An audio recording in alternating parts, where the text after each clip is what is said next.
A debate is a discussion or a structured contest about an issue or a resolution. A formal debate involves two sides, one supporting the resolution and one opposing it. And that is what we will be witnessing today. A good leader can engage in a debate frankly and thoroughly, knowing that at the end, he and the other side must be closer and thus emerge stronger. A well said quote by Nelson Mandela. The topic of today's debate is responsible consumption and production. Is increased consumption in modern society bringing mankind to a point of no return? Before I announce the rules, let me introduce the judges and the speakers for the debate. Our first judge is Mr. Prince Arora. He represents the rare convergence of the right academics, decades of rich global experience, and youthful energy to make things happen. His expertise in brand building has been honed across diverse markets of India, Oman, and UAE, having worked in several multinational advertising agencies. Our next judge is Dr. Shivananda. He has been working as a school principal of GIIS Whitefield for the last 2 years and has been effectively training teachers and principals on blended learning. He also holds a doctoral degree in literature and has been awarded the most innovative principal and also the best rated school by the parents and the luminary. Our third judge is Mrs. Yasashri. She is best described as an architect by profession, an explorer by nature, and an artist by passion. She loves to talk and hence joined Toastmasters back in 2014 and will serve her club as vice president in the upcoming year. I welcome you all. The combined forces of hibiscus and chrysanthemum act as the voice for the motion, while the unity of orchid and sunflower houses speak against the motion. The speakers for the motion are as follows. Speaker 1, Tiarana, 9A of Hibiscus House. Speaker 3, Kenneth Roxy, 8B of Chrysanthemum House. Speaker 5, Malavika Sridhar, 7A of Chrysanthemum House. And Speaker 7, Shrika Ganda Circular, 8A of Hibiscus House. The speakers against the motion are as follows. Speaker 2, Anirudh Rohit Kumar, 8A of Orchid House. Speaker 4, Navya Ramesh, 6A of Sunflower House. Speaker 6, Thirumani Srinivasan Adityan, 7A of Sunflower House. And Speaker 8, Azim Abdul Qadir, 7A of Orchid House. On to the rules.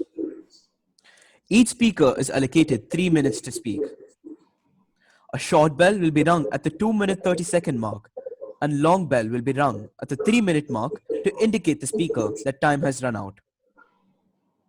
After the speakers finish speaking, a 10-minute rebuttal session and a 10-minute Q&A session will be conducted.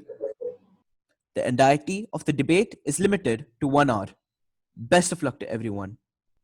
I now call our first speaker, Tiarana, from the Hibiscus House, to take over the floor. Is increased consumption in modern society bringing mankind to a point of no return? Good morning. I'm speaking for the topic responsible consumption and production. Now, what is responsible consumption and production? The 12th Sustainable Development Plan, SDG 12, aims at ensuring responsible consumption and production patterns all over the world. According to the UN, if human activity continues at this rate, we will need 3 planets to sustain this lifestyle by 2050. Did you know that 1/3 of the food produced every year ends up in the garbage? It is worth more than $1 trillion. There are so many things we can do as consumers to help take care of the environment. First, sustainable tourism. When you're visiting a place, you need to ensure that you take care of their environment. Like, you can go green at your hotel. If you're staying for more than a day or two, you can ensure that they don't change your bed sheets or your towels every day. 2, you can use public transport instead of private transport. You can take care of their heritage places. Many people go there and litter everywhere, which is not right. It's not that hard to take your trash and throw it in the bins that they provide. 2, during the COVID-19, all we can do is stay at home. But the best we can do while staying at home and taking care of our environment is maintain a sustainable lifestyle. We can do this by using compact fluorescent bulbs or LED lights instead of your normal lights as they produce less heat and take less power. And use as much natural light as you can, like I'm doing right now. 3.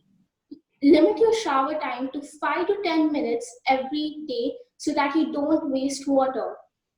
In a nutshell, we need to make sure that these steps are taken by each citizen of every country so that we can look at a better and more sustainable future for our and next generation to lead on.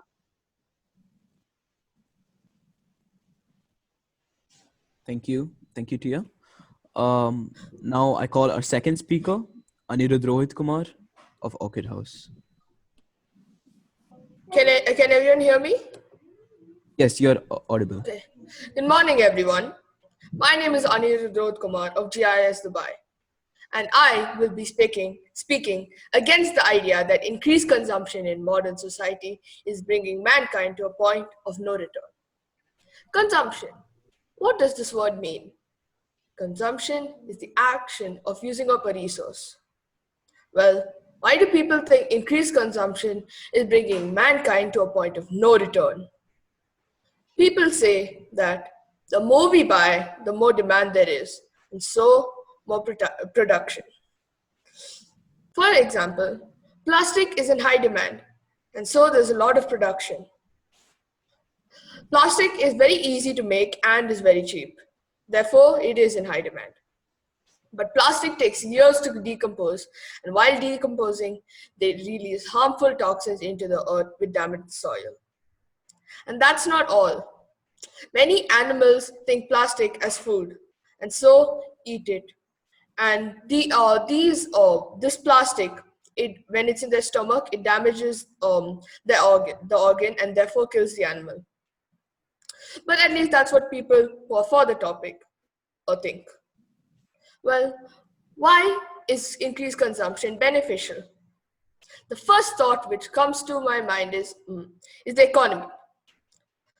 If you don't know, the economy is the state of a country or region in terms of the production and consumption of goods and services and the supply of money. Well, how does increased consumption benefit the economy? An increase of consumption raises the gross domestic product by the same amount. For your information, the gross domestic product or GDP is the monetary value of all finished goods and services made within a country during a specific period. Moreover, since current income is an important determinant of consumption, the increase will be followed by a further rise in consumption. A positive feedback loop has been triggered between consumption and income. Increased consumption can also lead to my second point, which is innovation and creation of new ideas from the producers. After creating a successful product, producers must find a way to improve it so it satisfies everyone's needs. They can analyze the impact it had on the public and environment and fix some issues they felt their product had. And if the product is more successful, that means there are more reviews. And so those reviews can point out more issues their product has. And therefore, they can fix all these problems their product has.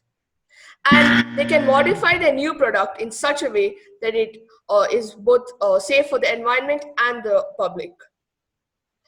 So to end my speech, I'd like to say that this is my opinion on why increased consumption will not bring mankind to downfall, but to a better future. Thank you. Speaker 3, Kenneth Roxy, the floor is now yours. Is increased consumption in modern society bringing mankind to a point of no return? Good afternoon. Today I'm speaking for the motion, responsible consumption and production. So what is responsible consumption and production? Well, responsible consumption and production is achieving economic growth, and sustainable development requires that we urgently reduce our ecological footprint by changing the way we produce and consume. So why is responsible consumption and production important?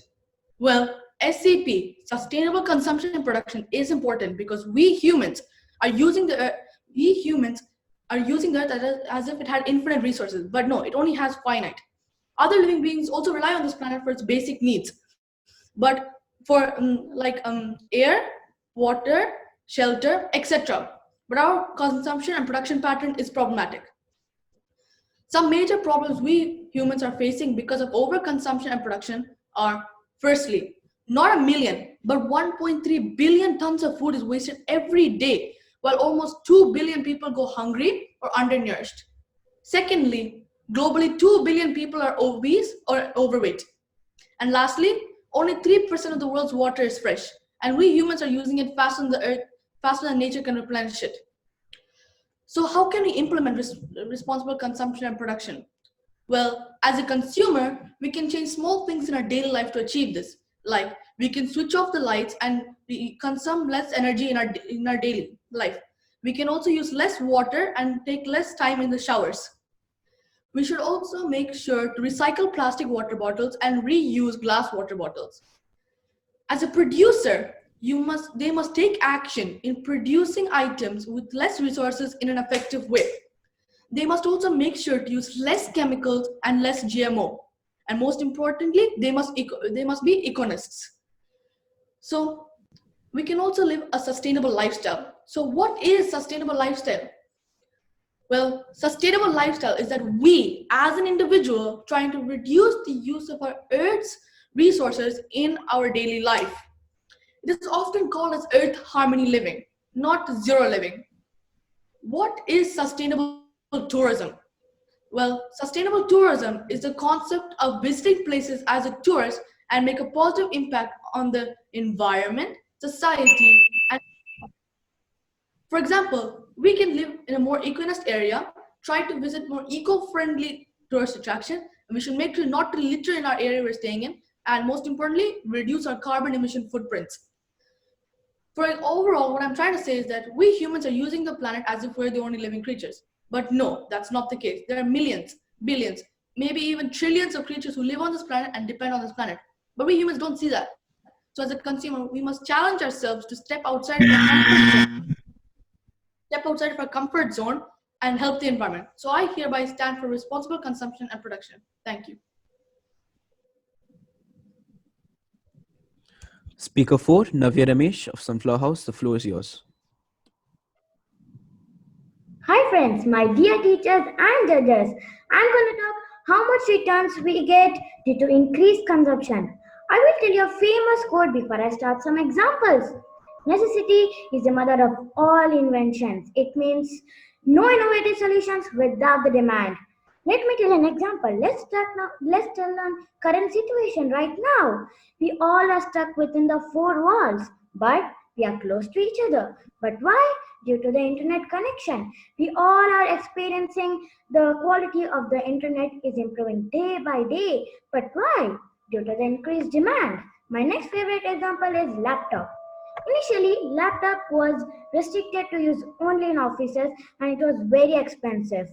Due to the increased demand, it has came in advanced versions and common people can buy it with an affordable price. These are the best two examples for the society benefits. And I want to tell you something. When the consumption is more, the demand is more. When the demand is more, the production is more. And when the production is more, it creates a lot of opportunities for job, which makes the society better and happy. But you all guys tell because of the production, it creates more environmental issues and pollution. No, I do not agree with that because we are not following the proper industry standards. Let me tell an example. Let's take Germany, Japan, Singapore. The industry, the factories are increasing, they are more, but the pollution is less and it is very green land. Why? Because they are following the industry guidelines very seriously. Now, I will tell you a new example, which is the food demand. Last week back, we all read a delightful news that in Sharjah, the rice paddy was grown in desert. Wow, can you believe that? Yes, with this hope, we can turn the desert land into a green land. With this, I strongly conclude that society is benefited from the increased consumption. Thank you all. But one thing I want to tell you, no pain, no gain. Speaker 5, Malavika Srijit, the floor is yours.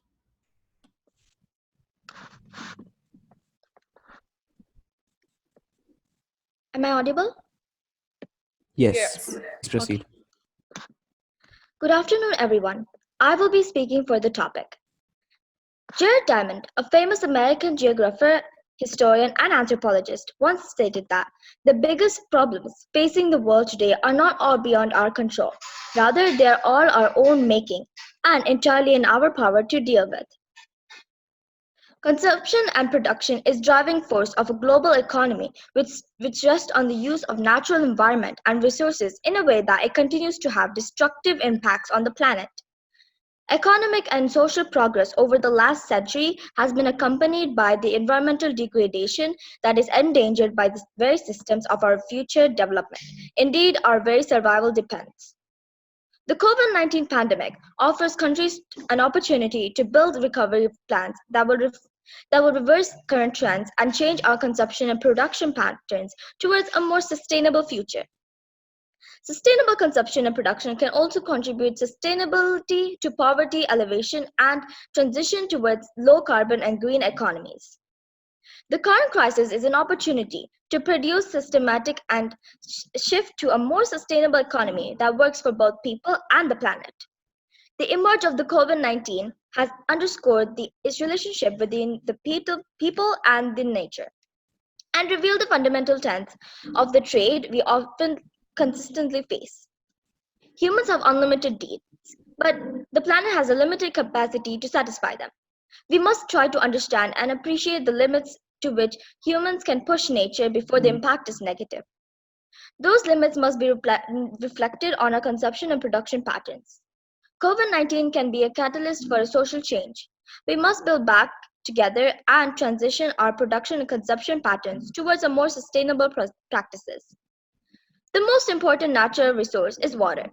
Less than 3% of the water is actually drinkable, of which 2.5% is frozen in Antarctica, Arctic, and glaciers. More than 1 billion people still do not have access to fresh water. Excessive use of water contributes to the global water stress. Water is free from nature, but the infrastructure needed to deliver is expensive. Due to the lack of time, I'd like to conclude by saying that increased consumption in modern society is bringing mankind to a point of no return. Thank you. Speaker 6, Tirumani Srinivasan Adityan.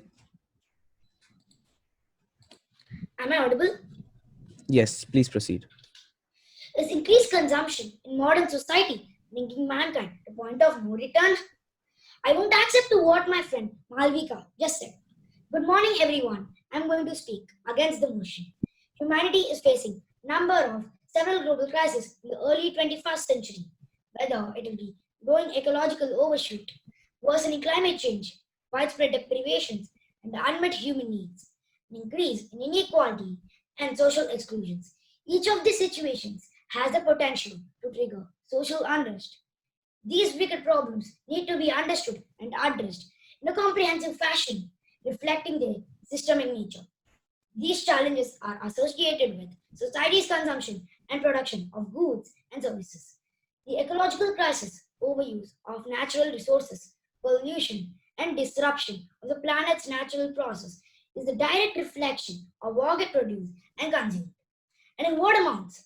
Dealing successfully with these dire threats, it's high time to focus on sustainable consumption and production. Now, let me sum up in a brief. Are we responsible global citizens? Where each one of us present in today's event can ask to ask them. Am I waiting for the global population to reach more than 9.6 billions? Am I approaching to sustainability? I'm relying on 0.5% of fresh water, and more than 1 billion people still do not have access to water. Do I really care? Energy consumption in OECD countries has increased by 35%. Still, I believe I care. Households consume 29% of global energy and consequently contribute 21% of resultant carbon dioxide emissions. Still, I believe people are eco-friendly. Each year, an estimated of one-third of food, were equivalent to 1.3 billion tons, worth around $1 trillion, ends up rotting in the bins of consumers and retailers, or spoiling due to food transportation and harvesting practices. Do I care? Biodiversity loss, there's extinction of species worldwide or loss of species in a certain habitat. Land degradation by which the biophysical environment is affected. Cost impact.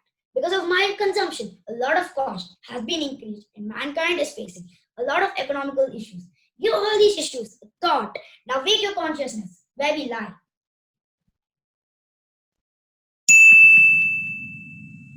Speaker 7, Shrinika Gandasarkula. Shrinika, you're muted. Good afternoon, everyone. Our economy directly depends on individuals purchasing and offering. But increased consumption demands overproduction. This overproduction demands, in turn, leads to the waste of natural resources and energy. Natural resources exploitation causes different types of environmental damages, which include ecological disturbances, destruction of natural flora and fauna, pollution of air, water, and land. With irresponsible production, around 1.3 billion tons of food are wasted every year, as the other participants have said before, while the global statistics of the obese people remains 2 billion. The increasing need of factories due to increased consumption pollutes the air with harmful pollutants that are let off by the factory. This causes global warming and sudden climate change. The growing consumer class means an increasing demand for fish and seafood, putting pressure on the oceans that are already being overfished and polluted by us. If overfishing does not stop, the world will virtually run out of seafood by the year 2048. As part of a consumer society, we deeply depend on natural resources in one way or another, and we require massive amounts of water. For example, it takes about 24,000 liters of water to produce 1 kilo of chocolate, and only 3% of the world's water is fresh. Humans are using that fresh water way faster than nature can replenish it. It is estimated that by the year 2040, the water on planet Earth will run out. According to NASA, if the current rates of deforestation continues, then by the end of this century, in the next 79 years, there will be no rainforests left. Global problems are majorly generated by the unpredictable social developments and the sharp increase of human impact on the environment, and are also associated with uneven social, economic, scientific, and technological development of countries and regions. So, if we start using resources responsibly, humankind would not have to reach a state where there's no point of return. Thank you. And our final speaker, Speaker 8, Azim Abdul Qadir. Good afternoon, everyone, and I'm speaking against the motion, and I definitely did not accept with what Shrinika has just said. And I'll be highlighting some issues which the whole world is facing right now. Let's start with population peaking. Population peaking does with so many humans in the environment with two major ways. First, overconsumption of resources. Second, formation of waste. As a result of overconsumption, like the production of toxic materials and carbon dioxide bloom in every single food sector at least emit around 22%. Secondly, population peaking also leads to another impact, that is less stuff availability. Less stuff availability is all because of just one major impact, that is because humans are consuming resources faster than nature can replenish them. If you look deeply into this, there's another impact, that is food loss. Did you know that more than 1.3 billion tons of food are wasted every year? And food wastage alone makes 10% of the greenhouse gases. For example, take a look at low-income countries. Most of the food wastage occurs during the production stage, while if you look at high-income countries like the developed countries, most of the food wastage occurs during the consumption stage. Every person at least wastes 100 kg of food every year.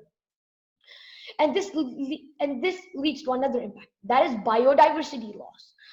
And I know you all are aware of the recent Australian bushfires that has occurred and nearly swept 500 million of animals, and certain species have gone extinct.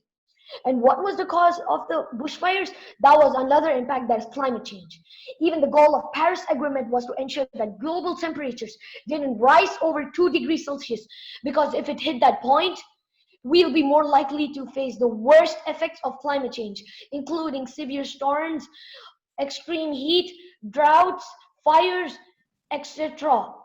And there's nothing mysterious to limit climate change. The world just needs to transition away from fossil fuels to renewable energy like thermal energy, nuclear energy, and hydroelectricity while maintaining standards. I would like to conclude my words here. Thank you.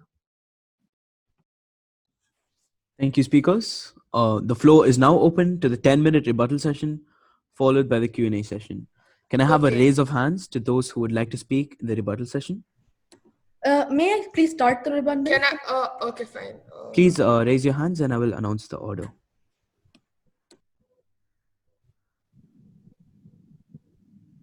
All right, our first speaker will be Kenneth, followed by Anirudh, Shrinika, Okay. I want to first start by and saying then Tia. what is sustainable development? Well, sustainable development is that we are developing in a long-lasting way. So whatever Navya just said, I do agree that technology is something that's helping us, because right now we are conducting this virtual tournament right now. So it is helping us in a way. But if necessity is the mother of invention, well, conflict is the father. So my question to you is,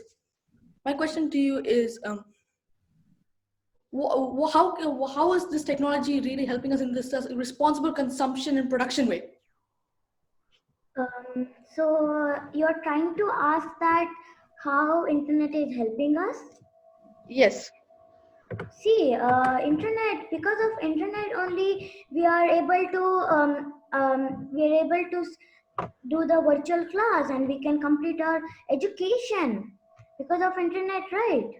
Because if some for example, let me give an example. If something flood or some tsunami happens, there are TVs, laptops. Yep. My question is, okay, it is helping us in those ways, but how is it helping us in the responsible consumption and production way? Navya, can I support you? Yeah, because I'm Okay. not trying to understand. Okay, so basically, Kenneth, in terms of consumption and production, so like I told earlier, that the more consumers there are, the more ways the producers can improve the product.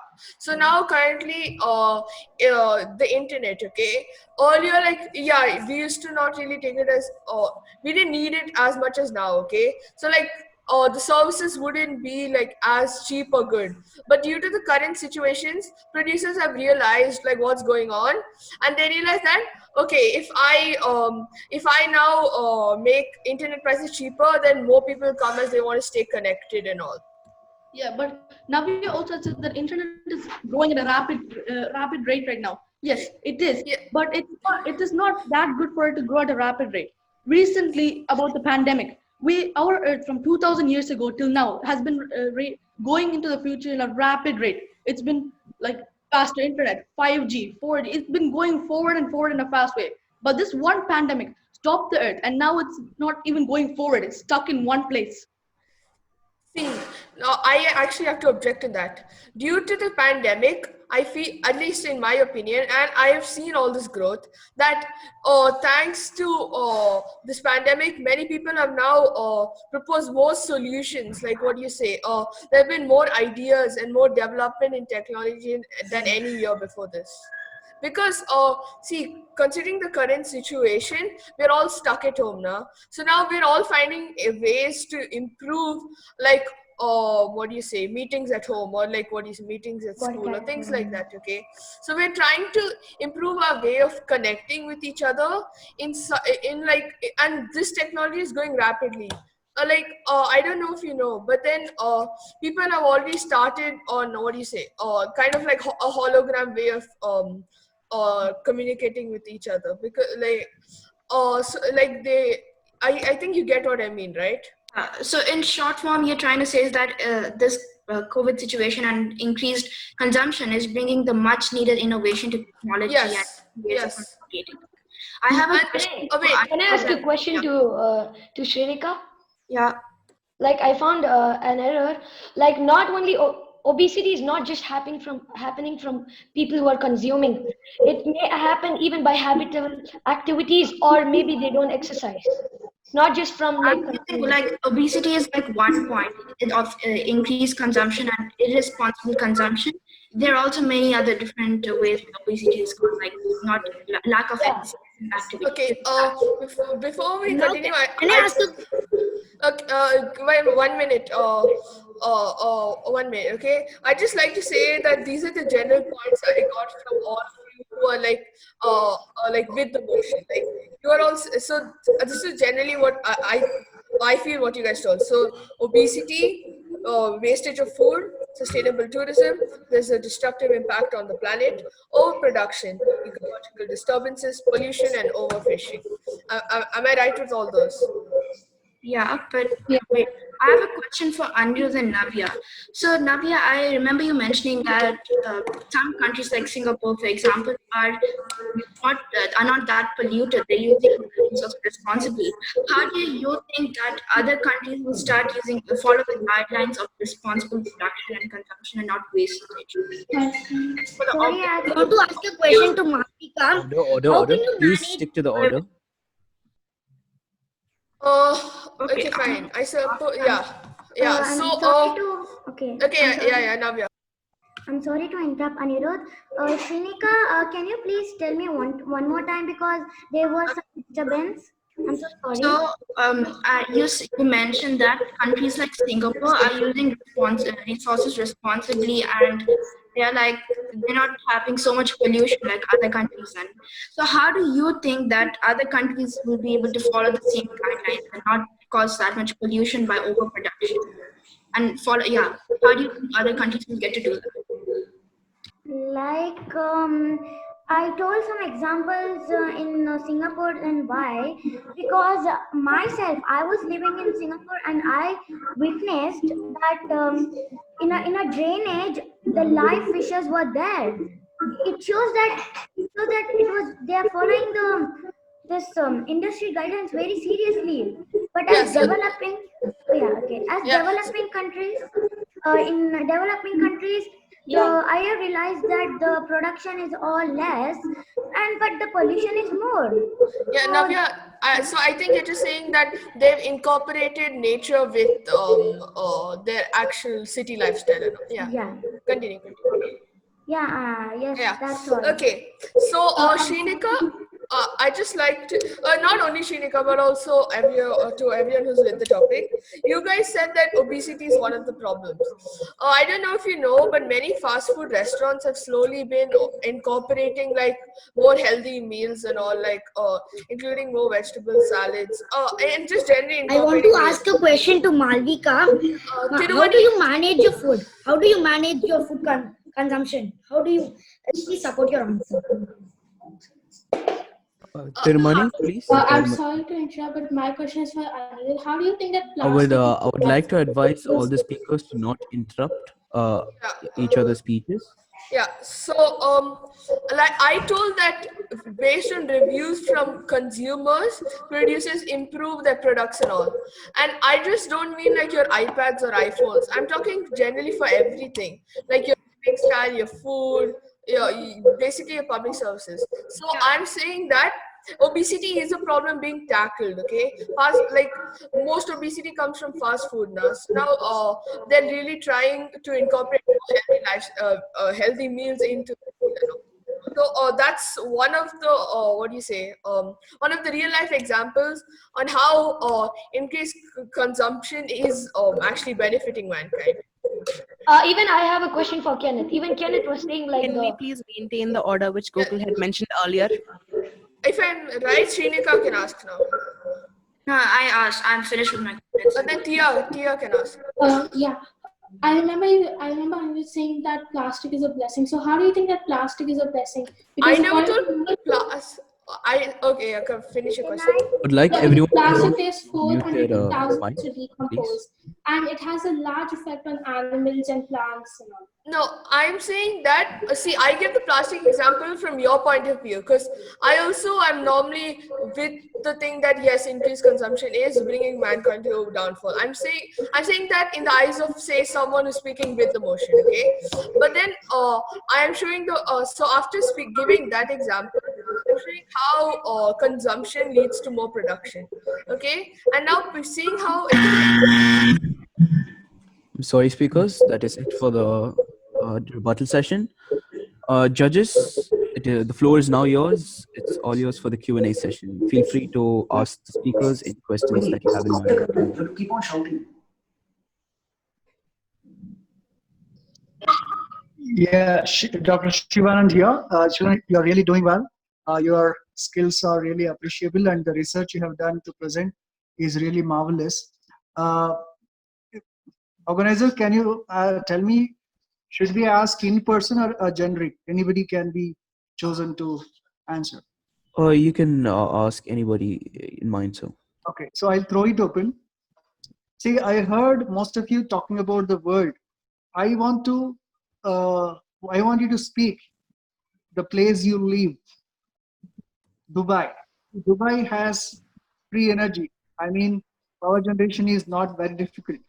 But the main concern in Dubai is something else, which is so related to consumption. Can somebody highlight it? So I'm not sure if this will be correct, but most of Dubai's economy relies on tourism. Okay, so then when there's more tourists, that means like what do you say? More of the country's resources are used. Like what do you say? There's generally more types of pollution, and I'm just not referring to like water pollution. I'm talking about light pollution, sound pollution, and all. Because Dubai is such a hotspot, a global hub. Okay, that means like obviously it's supposed to stand out from other countries. It has to have something special. For example, near Khalifa, you have the water show and it has all those flashing lights. Okay, that's an example of both light pollution. Okay, so I'm not sure if this is exactly your point. Okay, but I'm just saying. Yeah, I was And expecting with respect to consumption, which is not limited to tourism alone. So that is also matters with population peaking, like a rise of population. So it's also even the most of the thing relies on the petrol and all the natural resources also. So, like for example, Dubai and Abu Dhabi, UAE has like a place that depends on consumption to move forward. For example, we export oil to other places. That's just a simple example. So what I think is that we depend on more and more consumption and development of the consumption. We depend on consumption levels to move forward as an economy. let Kenneth speak. He wants to say something. Yeah. So yeah, Dubai does not have much population, so that's why Dubai is relying more on this tourist. So tourist like attractions and stuff. So they should make more sustainable tourism. Yes, like I told, it's focusing more on my main point, the second point I highlighted. Like, Speakers, please do not interrupt each other. yeah, so like I said, my main point, my second point was that increase more consumers, that means more reviews and more improvisation, and therefore sustainable tourism. Or at least working on like what do you say? The government is working sustainable tourism. Sir, can I answer now? So thank you for giving me the opportunity. Okay, sir, can I answer? Yes, go ahead. Yeah. So thank you for giving me the opportunity to answer your question. The population of Dubai relies on petroleum. Mostly it relies on the industry and the petrol and relies on petroleum for the economy. No, like everybody said on a population, and it gets its main income from petroleum and all over the world. That's Okay, good try. I'll tell what I was expecting. Maybe other judges can ask the question. Yeah. Can I ask a question, if that's okay with Yes, everyone? sir. Yes, sir. Okay. Now, I would want everybody individually to reply and not to rebut anyone else in their comments. if you were given the power, let's say, to run Dubai, what is that one change that you would bring in one sentence? I need to understand that you would do to support your argument. So we start with Tia.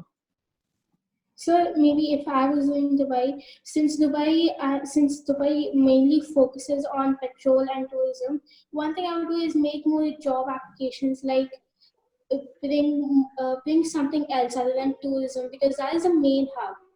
So something else in tourism or petroleum. That's, I think, that, and focus more on consumption and reducing plastic and reducing gases emitted from cars and industries. Thank you.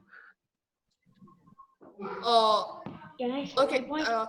so I'd like to say, see, I think that if we take into consideration the public's opinions on more thing, like if we focus more on what the public is saying, and specifically environmentalists, okay, then we can like fix many problems the country has in terms of general public and the Anirudh, environment. Anirudh, I'm sorry to interject. I want you to look at your argument and give me one sentence. That's all. From my argument.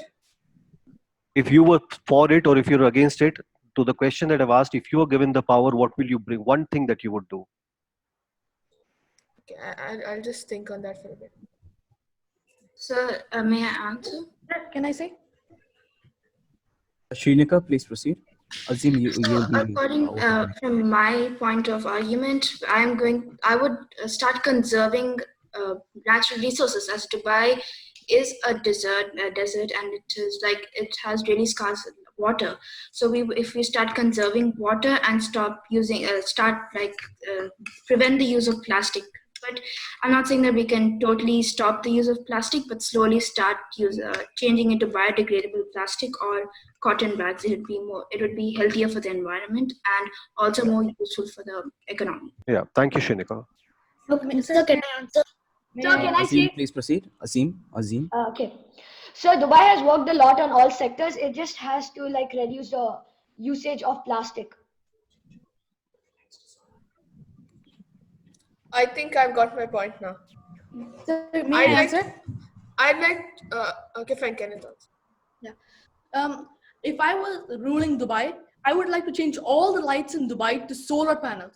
Since Dubai is and UAE is in a deserted, like a more desert island, there are lots of sunlight that's coming, and there are many skyscrapers. So I would like to replace all the lights and put solar panels on them, since it will be more energy consuming.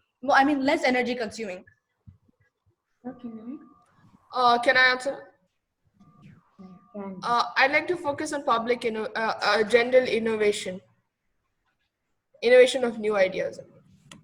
Now can I answer? Yes, please, Tirumani, proceed.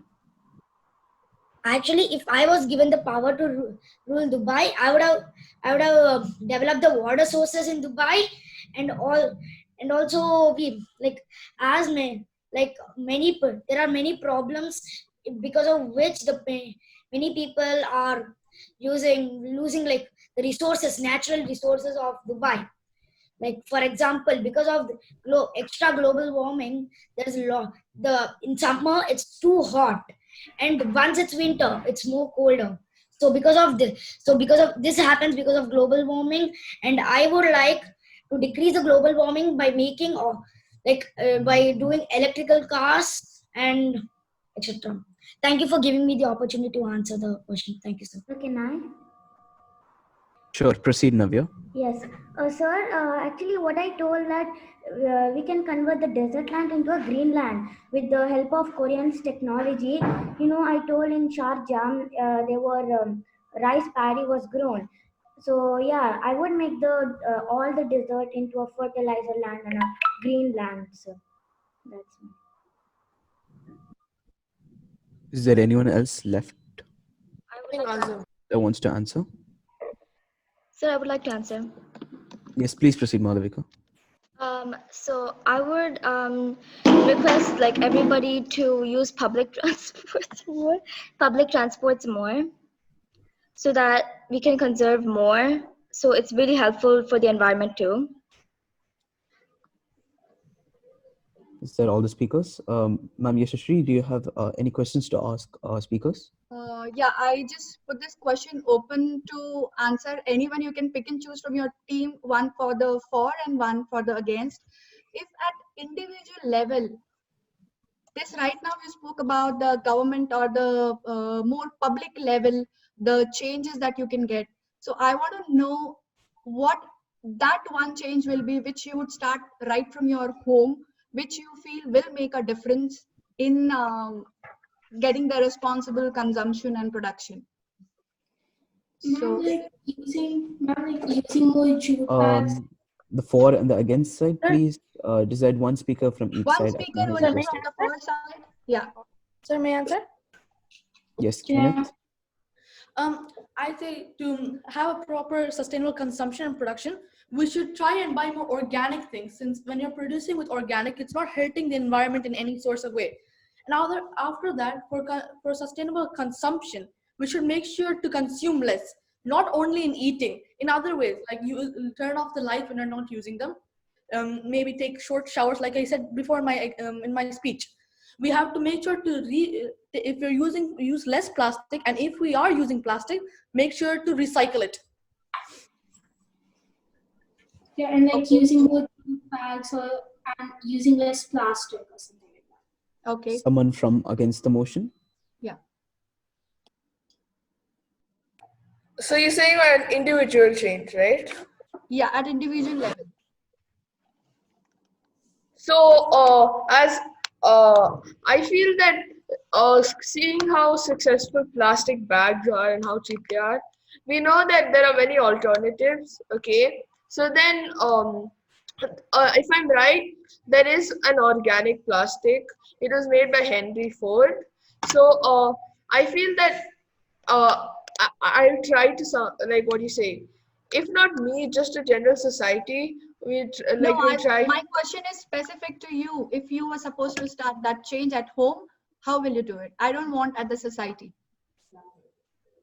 The for team has answered. I want for the against team. Because when you're speaking against, like I told that the more consumption there is, the more idea for innovation. So if I'm saying I'm going to reduce using of plastic, that just contradicts my own. Exactly. So yeah.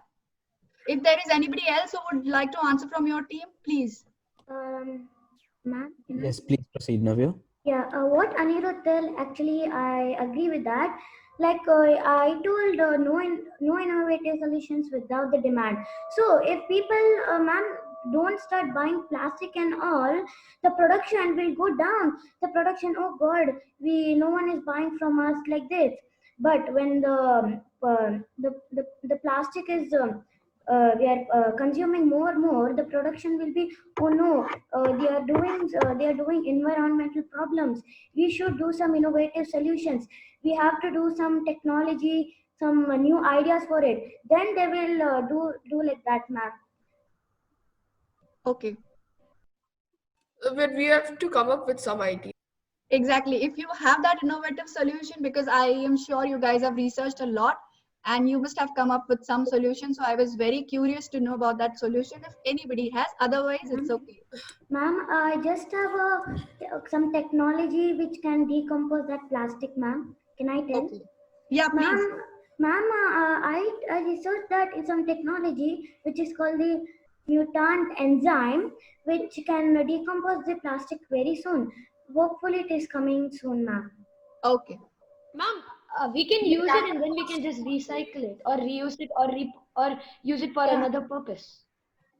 But Yes. if we use that technology, that will cost more than just buying like bags. I am happy. Ma'am, yes, I got my point. Because please. Excuse me, can we please maintain order over here? Miss, can I answer? So, with respect to my old, one of the topics I learned in science, okay, we learned that manure and fertilizers can be used to enhance the minerals and plants in minerals in the soil, okay. But then we learned that chemical fertilizers can damage the soil, okay. But seeing how successful it is, many people like. But there is another alternative solution. Okay, so say that if I'm right, there's something called uh, hydroponics. Okay, so I've kind of developed something. I've not made it yet, but there's a kind of blueprint that we can use plants, okay, certain plants, and then we can have a small body of water, okay, like a tank, and then you can put some fish in there, and fish waste contains ammonia and nitrogen, contains nitrogen, and nitrogen is needed for plants to grow. So I feel like you could do something like hydroponics in your house. Okay, fair enough. Thank you, That's speakers. fine from my side. Yeah. Thank you so much. Thank you, speakers. Thank you, judges, for the engaging Q&A session. I now hand the floor over to my counterpart from the Dubai campus. Thank you. I now invite Mr. Prince Aurora to give us his feedback. Well, thank you, Global Indian International School, and everybody who was involved in developing, getting this across today. I think you all have done a fabulous job. Students, particularly, I must say that great job, all of you. I mean, it doesn't matter who finally wins or loses, but the kind of passion, commitment, and involvement that you guys have done to research the topic and then present it in a manner that is so professional. I mean, unbelievable. I mean, if I have to look back and say that you all are just in fifth, sixth, or eighth standard, and you all are presenting as if you all are grown ups. So a round of applause to each and every one of you for having done such a stupendous job. Congratulations.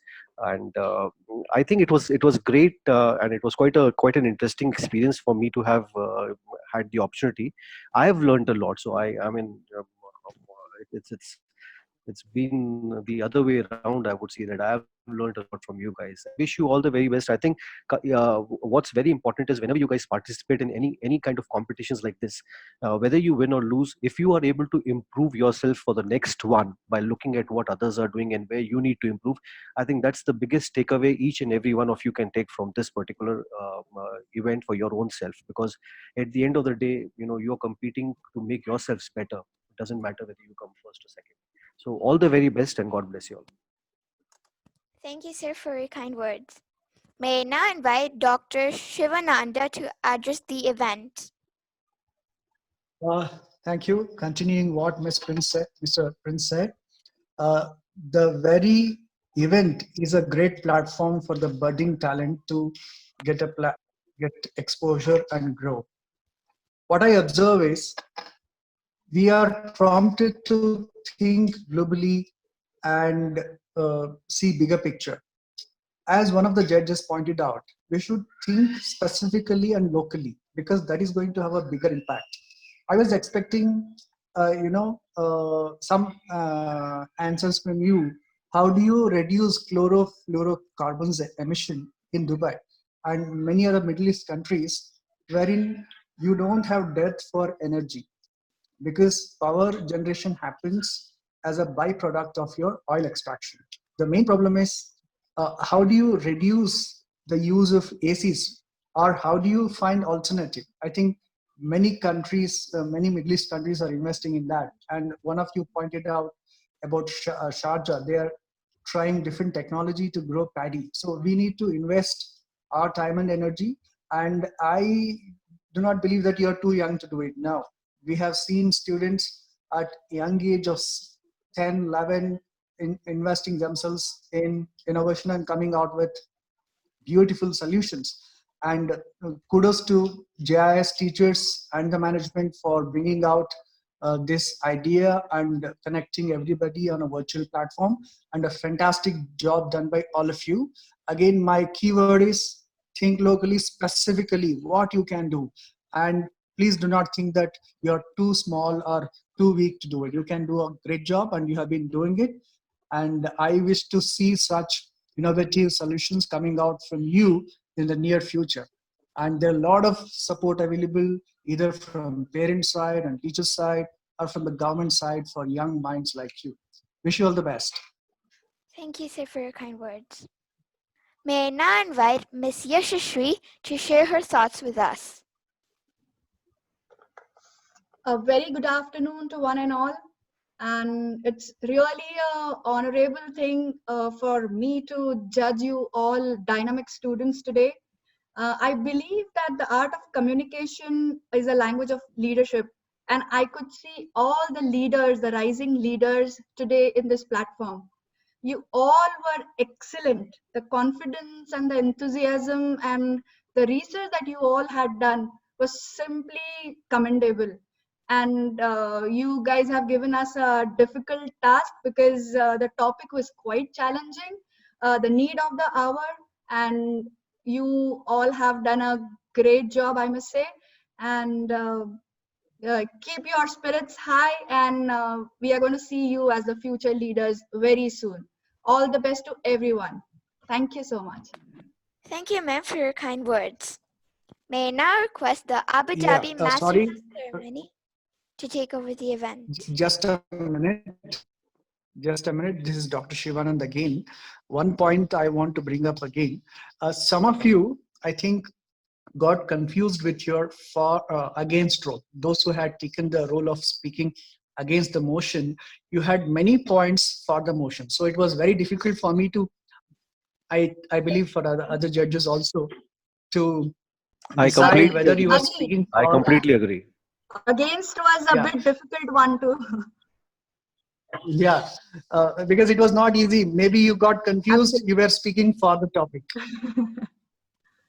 Yeah, yeah. Thank you, sir. May I now request the Abu Dhabi Master of Ceremony to take over the event. Thank you, Rishika. I call Dr. Hinaraj, Principal of GIIS Abu Dhabi, to address the GISS. Yeah, namaste, and it's a privilege to address this important assembly. It's a real pleasure to share with you our GIS passion for this 2030 agenda of SDG and our enthusiasm for what the 17 Sustainable Development Goals can do for humanity. The brainchild of our Senior Director Operations, Mr. Amol Vaidya, and taking it forward, the organizing committee from Abu Dhabi and Dubai working hand in hand, burning midnight oil, speak volumes of their sincerity and passion. But above all, I must say it's the participants who stole the show. And the amazing and infectious energy and the ideas made this summit so meaningful. As judges have already mentioned, I'm sure that they must have had a tough time.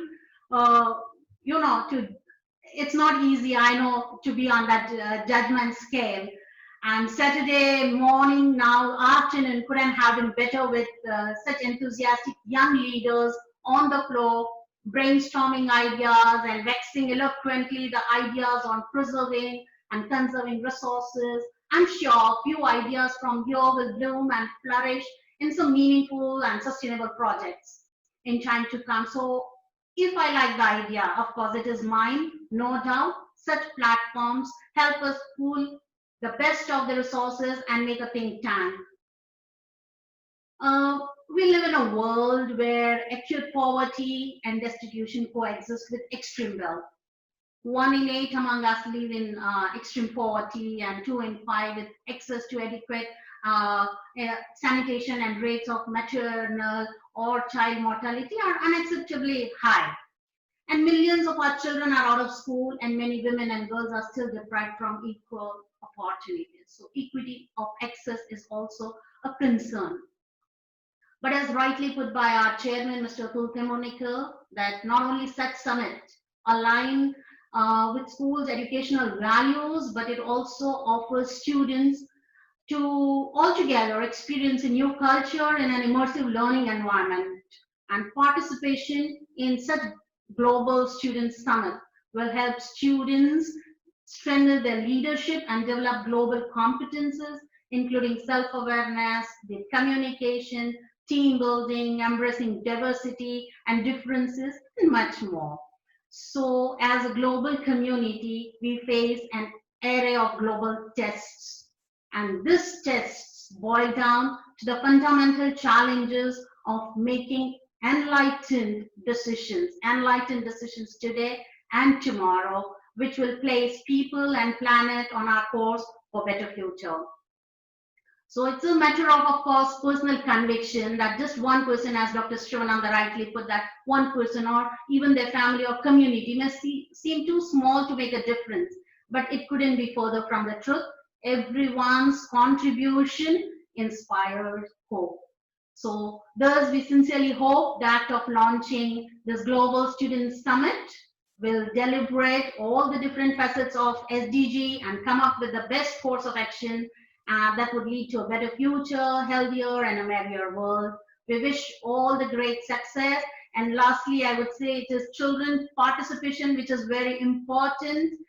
Winning and losing is just part of the game. And I always tell my children, I repeat today, that when you win, take it as if you are used to it. And when you lose, take it for a change. So thank you all for having me here. Thank you. All the very best to everybody. Thank you, Hina ma'am. I now call Mr. Ramesh Mudgal, Principal of GIS Dubai, to speak a few words. All right, very good afternoon to everybody.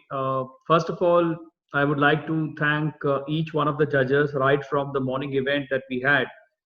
You have taken out your time, precious time on a Saturday morning, and you spent that time to just this event, right from elocution to group discussion to the debate event. I sincerely thank on behalf of both the campuses, Global Indian International School from Abu Dhabi and Dubai, for your presence, for your valuable insights to the students. Thank you for being with us here and supporting us in this event. The students have received, the contestants have received a very, very well thought of, very valued kind of inputs from you. And as they continue their journey on, taking part in these events, I'm sure they're going to take your inputs into mind. They are going to improve themselves. They're going to identify the areas where they need to be improving. They're going to work on them.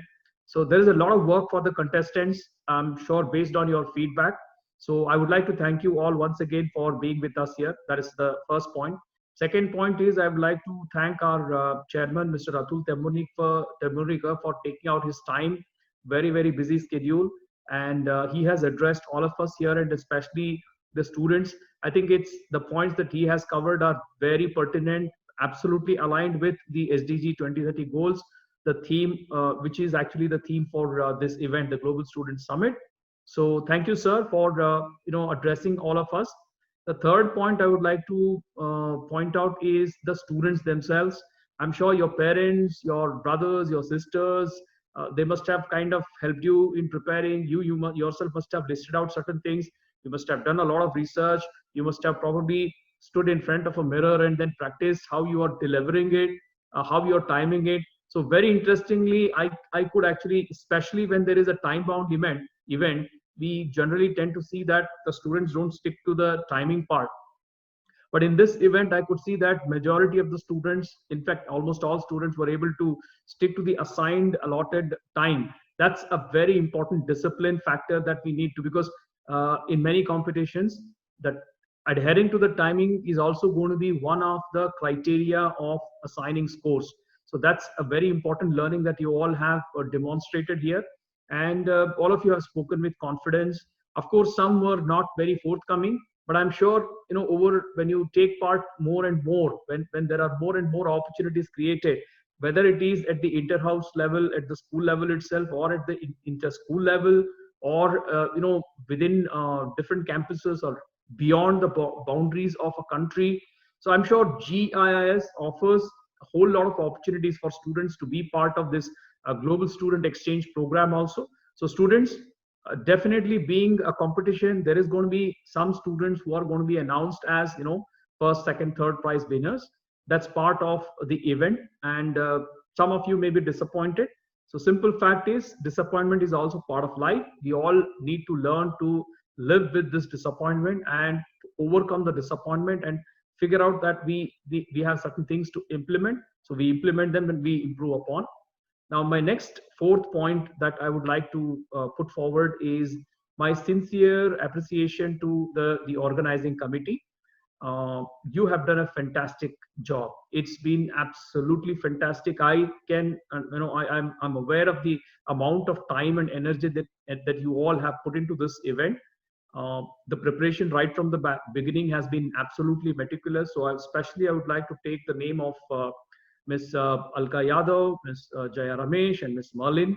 And then we also have had a whole lot of other teachers from both from Abu Dhabi campus and Dubai campus, the IT team, the technology team, the music teachers. I'm sure all kinds of teachers, the English language teachers, I'm sure all of them would have supported the students. I'm aware of the fact that this was supposed to be a completely independent kind of a work. I'm sure the students have demonstrated that they have prepared things independently. And with this appreciation to all the students, I'm sure there is still work that you all need to do. This was between two campuses. When events happen, when competitions happen, you are actually honing very important skill, the skill of research, which is actually a very important skill in 21st century. Then the second most important skill that you are honing, which is again very essential in our current century, is the communication skill. The communication skill. You are able to organize your thoughts, the way you deliver it, the way you communicate it, the way you listen to other people's thoughts and ideas, and how you respond to them. I think the intent of these events, this competition, is not just limited to developing only your communication skills and just to give you a certificate kind of a thing. This is a skill. These are the skills that you would require throughout your lives in order to be successful individuals. And the theme per se itself is absolutely pertinent. We get to hear, get to read, get to watch day in and day out the condition of the world, and the condition of the world is actually it's being impacted by so many factors. It could be the human consumption, it could be the production, it could be the apathy of people, it could be the unrest that is happening in the world. There are many things which are contributing to it, and being children who would be adults very soon in the next 5 to 10 years, you will be leading in a world which is going to be completely different. So thinking about the goals, the SDG goals, I think it's absolutely pertinent for all of us here. I sincerely urge that your thought process on the SDG does not end at this event, that you need to kind of explore more, figure out, identify, choose something that appeals to your your thinking, choose something that appeals to very close to your heart, start working on it, do a bit of more research, and figure out, are there any organizations which are already working on those goals? How would you like to connect with those organizations so that you make it a part of your life to contribute to making this world a better place to live? Thank you so much, everybody. It's been a pleasure to be part of this event. Thank you so much, Ramesha, for those motivating words. I would just like to say, without competition, there is no progress. If you continuously compete with others, you become bitter. But if you consistently compete with yourself, you become better. So don't be disheartened if you don't finish first. Work on improving yourself so that you can achieve that top spot. Dear participants and the audience, and now for the most exciting part, I call Mr. Amal Vaidya, Director of Operations, to announce the results. Thank you so much, everyone. And perhaps the best 3 hours I have spent recently. And it was well needed break for all of us. And I must thank all the boys and girls and all the young men and women like Angel, Gokul, and Arun, who have conducted themselves so very well. I appreciate the amount of research and energy and passion that all of you have put in this program. Also, the youngest ones in the group today, Rishika, Nishna, and Mishika, you all the 3 of you conducted well. So thank you so much. Thank you, sir. I must thank the judges on behalf of the foundation for taking time out and participate in the program. Thanks so much, because it was almost 3 hours program, and to stay put in a program like this is not so very easy, but I'm sure it was very entertaining and energizing, because all of us must remember that these children are going to run the world 10 years from now. So when I look forward, boys and girls, young men and women, I must confess that I am very confident that my future is safe in your hands. So keep it up. Keep keep on delivering the best to the world when you walk into the world as adults. So let me now come to the results. We start with elocution and we come to the third prize as the process is. And the third winner for elocution is Sia Sudhir Hedge.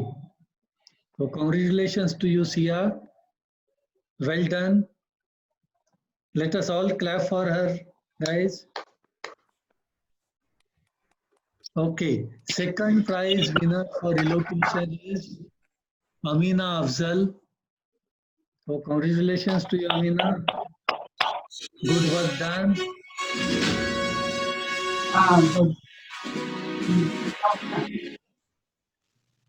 And the first winner of the elocution is Maya Vijayan. Congratulations to you, Maya.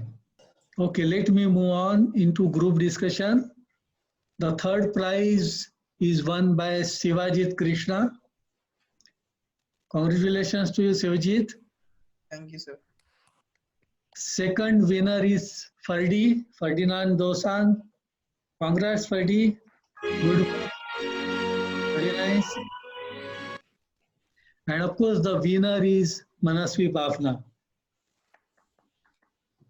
Lots Thank of you, sir. congratulations to you, Manasvi. Thank you, sir.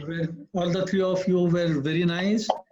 Your energy, the understanding, and the poise, most of all, was watching the three of you, the poise with which you were conducting yourself during the conversation was very good.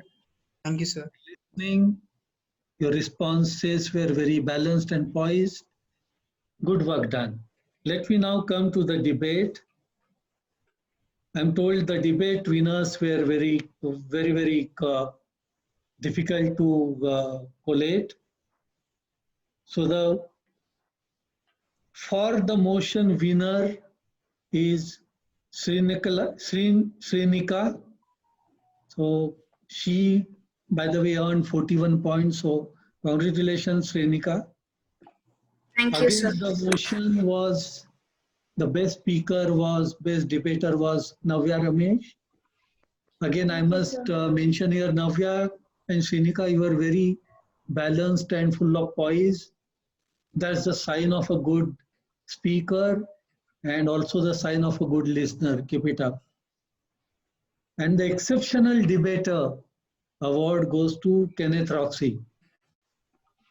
Very energetic, again full of poise, balance, and you knew your topic, Kenneth, so good work. So that's it, boys and girls. And organizers, thank you very much for building and developing a wonderful program. Thank you.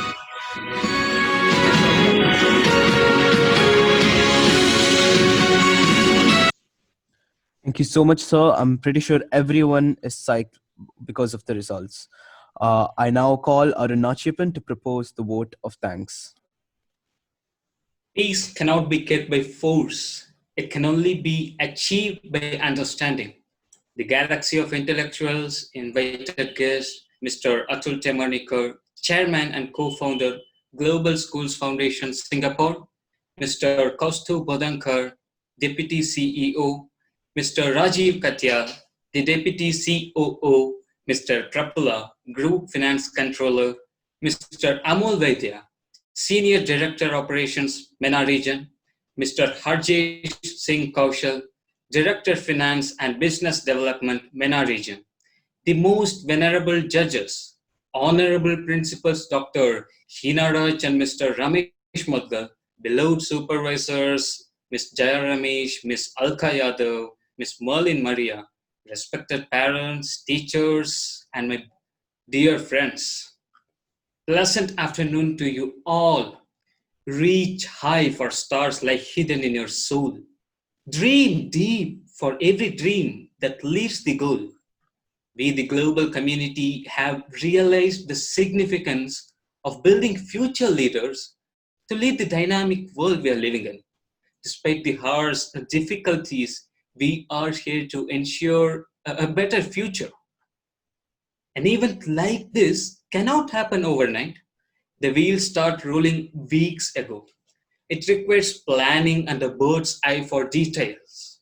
We have been fortunate enough to be backed by a team of very motivated and dedicated team with Mr. Sujay, Mr. Pranav, Miss Natasha, Miss Sharmina, Miss Prasija, Miss Mandira, Miss Usharani, Miss Shubha, and Mr. Ashish.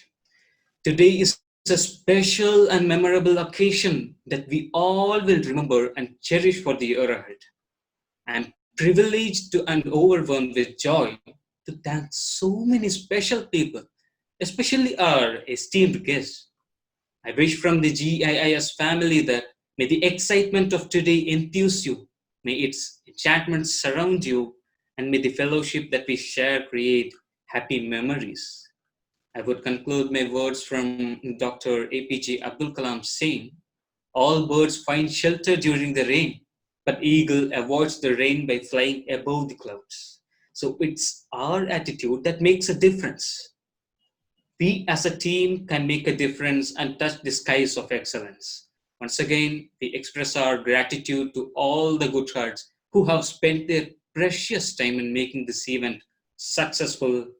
Stay home, stay safe, and let's hope for a better future. Thank you.